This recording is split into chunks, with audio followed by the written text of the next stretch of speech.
Hello, health champions. When you put a creamer in your tea or coffee, is it better to use milk or whole cream? Or maybe skim milk or half and half? Which is better? There has been so much misinformation about fat, and some of the products that have been promoted as heart healthy or guilt-free are actually your absolute worst choice.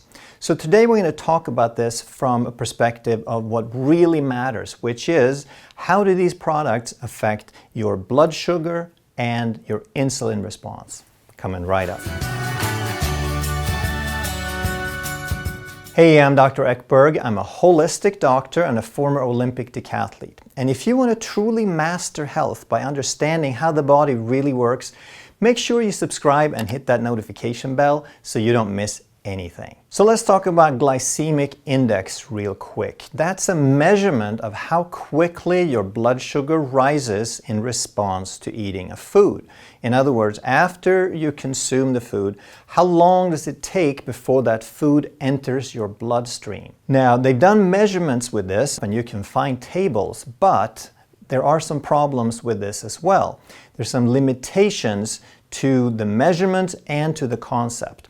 The first limitation, the first problem is that this measurement is highly variable from person to person, right? You can measure it on one person, you give them a certain food, you measure how much their blood sugar rises, you give it to another person and the response is completely different. The second problem is that they haven't done a whole lot of measurements. They haven't done studies on a regular basis, so we get a really good average. And even if they did, they wouldn't necessarily predict how you respond. Another problem is that when you're on a low-carb diet or ketogenic diet, then there's hardly any information there to be found because most of the measurements are done on high glycemic index foods. And they're just looking at super high and kind of high and not so high. They don't really look at the low glycemic foods like vegetables and meat and fat. They look at various forms of grain and processed foods. So that makes it very difficult to really find out how these work. But the good news is that once you understand how this works, then you'll be able to predict a little bit how they're going to work on different foods. And if you eat low carb, then that's going to be your best bet to get really low glycemic foods. Another limitation of this measurement is that when they test it, they give the person one food only. They give them milk, or they give them potatoes, or rice, or lentils, or oats. They don't give them the butter, or the meat, or the vegetables with it. And that's the way that we normally consume food, and that changes everything. So we want to take these numbers with a grain of salt, but it's still a useful concept in that it helps us start to understand the general ideas, the general principles that are in place. Another limitation with the glycemic index is that it's not really the glucose that we're interested in. It just measures how much does the blood sugar, the blood glucose level rise. But what we're really interested in is how does it affect insulin? And glucose is not the only thing that affects insulin. Protein also affects insulin. So the glycemic index kind of pretty well predicts your insulin responses, but it doesn't do a real good job. However, once we put the protein into the equation, now we get a much better prediction because protein has some influence on insulin. So let's talk about these 6 dairy products. We have butter, which has a glycemic index of 0. Heavy cream, I couldn't find a number, but it's really low, close to 0. Half and half's a little higher, but still very, very low. Whole milk is 27, skim milk is 34, and low-fat yogurt is 33. So all of these foods would definitely be classified as low glycemic index because high glycemic index they consider like 60s and 70s. But then we look at the insulin index, which is what we're really interested in because the insulin in the end is the key to metabolic syndrome and heart disease and diabetes and so forth. So butter is 2, which is very, very low. Heavy cream is 4, still very low. Half and half starts coming up a little bit. which is 18, and we're going to explain exactly why these numbers are the way they are. Whole milk is 24, skim milk is 60. So now we're getting some really strong insulin responses, and by the time we get to low-fat yogurt, it's 84. It's super high. It's in with the rocket fuel, the candies and the jelly beans and so forth. And this low-fat yogurt we're talking about is something that has added sugar. And it's not that the sugar affects the glycemic index so much, but the percentage of sugar in that product goes up dramatically. Now let's start taking a look at the macros in this food so you can start understanding why the numbers are the way they are. When it comes to sugar, butter is 0. Heavy cream is 2.8. We have half and half is 4.3. We have whole milk is 4.8. Skim milk is 5.1.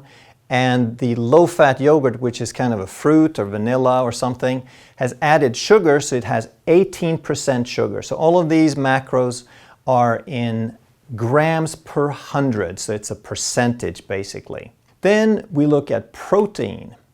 And butter has a tiny little bit of protein. It's less than a gram. Heavy cream is going to have 2.1. Half and half is 3, whole milk 3.3, skim milk, and low-fat yogurt. So these are only going to differ primarily based on yogurt is strained, so they concentrate, they drain off some fluid, but all the milk products are going to be about the same. Heavy cream is going to be less because a lot of that is fat, and butter is almost exclusively fat. When we look at the fat portion, butter is about 80% fat. Heavy cream is about 37, half and half is about 12, full milk about 3.5, skim milk 0.1, 0.2, somewhere depending on where you find the information. And this low-fat yogurt had a 1% milk fat. So now that we know what the numbers are, we can see how these differ in composition of the macros. Let's go and take a look at how much different macros affect insulin. So if we put the index at carbs, we have that as a reference point, and we say carbs is 100%, then how much do the other ones stimulate insulin comparatively? And protein is going to be about 50%. So for every gram of protein, the protein is going to stimulate about half as much insulin. Now, there are some other differences. It's going to affect it slower because protein is absorbed much slower, but overall, it's about 50%. Fat, on the other hand, is somewhere around 2 to 3%. It is negligible. It's so close to zero, it really doesn't matter in the big scheme of things when we're talking insulin resistance. And that's why low-carb diets, ketogenic diets, high-fat diets, that's why they're so powerful at reversing insulin resistance. So keep these bars, the height of these in mind, and we're going to take a look now at the composition of the macros from a calorie perspective. So if we draw this out, the sugar in butter is so low that it wouldn't even show. It's like 0.0 something, all right? It wouldn't show. The protein is less than 1%, so it's that tiny, tiny little blue bar right there. And the rest of the calories, the calorie percentage in butter, 99% of calories in butter come from fat. And fat has virtually no insulin response. So that's why that insulin index is so low. When we look at heavy cream, it's still mostly fat. All right? It has almost 40% fat. There's a tiny bit of sugar, there's a tiny bit of protein, but 94% is still from fat. 94% of calories come from fat, and that doesn't trigger much insulin, so it has a very, very low insulin index. When we get up to half and half, now the percentage of fat decreases, so fat is still dominant, but we shift this just a little bit. But with 80%, 79% of calories coming from fat, insulin index is still very low. And then is where it gets surprising, because the protein and the sugar is not that different, but the fat is very different. And the fat is what slows things down. So when we look at whole milk, even though it still has the same glycemic response as the other low-fat dairies, the fat slows it down. The fat slows down the absorption and the blood sugar response and the insulin to where it's only barely above 18. Still a very low number. However, when we get to the skim milk with 0.1% fat, even though the protein and the carbs is virtually the same in skim and whole milk, there is no fat to slow it down. All right, we just have this tiny little bit of fat to slow down the insulin.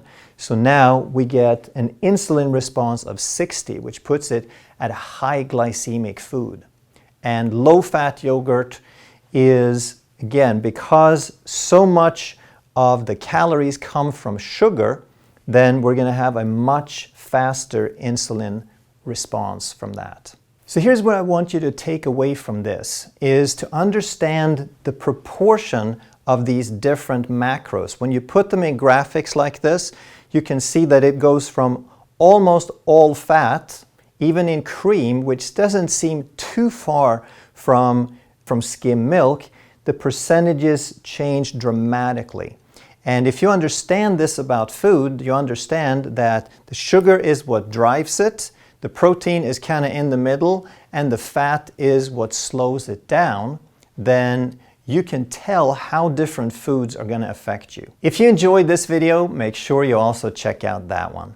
Thank you so much for watching, and I'll see you in the next video.